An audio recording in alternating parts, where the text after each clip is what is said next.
What if the biggest names in politics and Hollywood were never meant to be exposed? The world was waiting for one thing, the so-called Epstein client list. Names, evidence, takedowns. But instead, the DOJ stepped up to the mic and said, there is no list. I was asked a question about the client list, and my response was, it's sitting on my desk to be reviewed, meaning the file, along with the JFK, MLK files as well. That's what I meant by that. Just like that, the most anticipated scandal of the decade turned into a dead end, or so they want us to think. But let's back up, because this rabbit hole, it's just getting deeper. The DOJ drops a dud. Years of speculation, thousands of Reddit threads, countless whispers across Hollywood and Capitol Hill. And after all that, the Department of Justice releases a report claiming that Jeffrey Epstein didn't have a client list and that he definitely wasn't murdered in jail. According to the feds, it's all just smoke, no fire. Naturally, the internet called BS. This wasn't just a slap in the face to conspiracy theorists.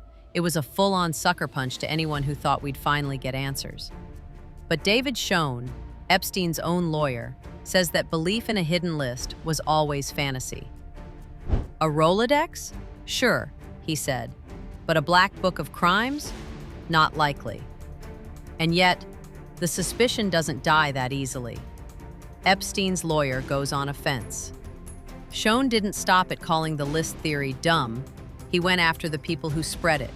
According to him, some on the political right were obsessed with the idea that damning info on Bill Clinton or Bill Gates was about to drop. Why? Because taking down big liberal names would be the ultimate gotcha moment.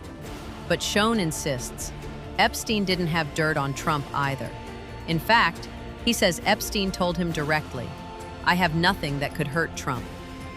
Which in itself raises questions. Why even ask unless you're worried? Rich friends turn into ghosts. While Epstein was alive, his phone was always ringing. CEOs, politicians, celebrities. But when the charges dropped, silence.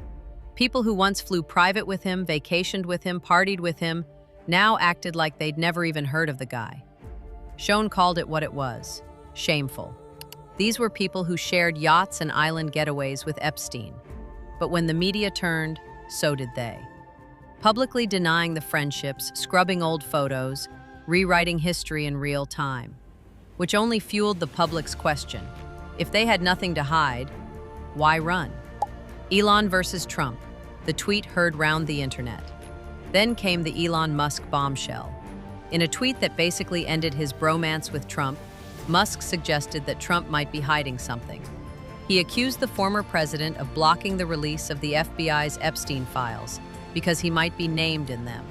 Cue internet explosion. But Epstein's lawyer clapped back fast, saying Epstein had no dirt on Trump and never mentioned him as part of his crimes. Still, the damage was done. When Elon calls you out online, people start digging.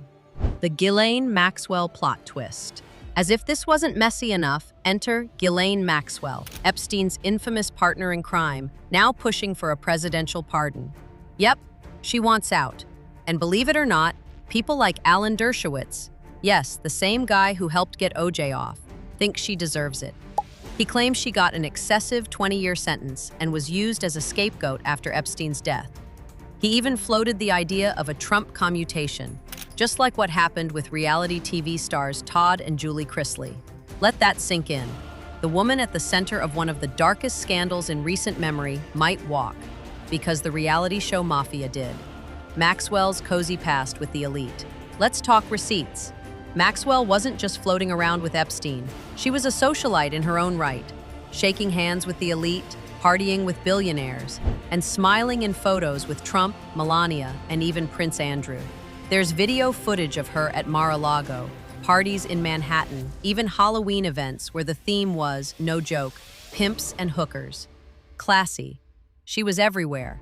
If she's the scapegoat now, it's only because the rest of the cast slipped out the back door before the spotlight hit. Virginia Giuffre's tragic end. But behind all the speculation is real pain, especially for the victims. One of the most well-known survivors, Virginia Giuffre, had gone public with gut-wrenching stories of abuse. She said she was recruited at just 17, while working a summer job at Mar-a-Lago. She accused Prince Andrew of horrific acts. That infamous photo, his arm around her, Maxwell grinning in the background, became symbolic of the whole case. He denied everything, still paid her millions. But this May, Virginia took her own life, at just 41, because what the public saw, the photos, the parties, the silence, was enough to paint a disturbing picture. A picture of power shielding itself, of elites partying with predators, of survivors being ignored while the rich rewrite history. The DOJ might have closed the case, but the people haven't. Because when the world's most connected predator dies mysteriously in a jail cell, with no cameras working and guards asleep, people are going to ask questions. And if the list really doesn't exist, then why does it feel like so many people are still hiding?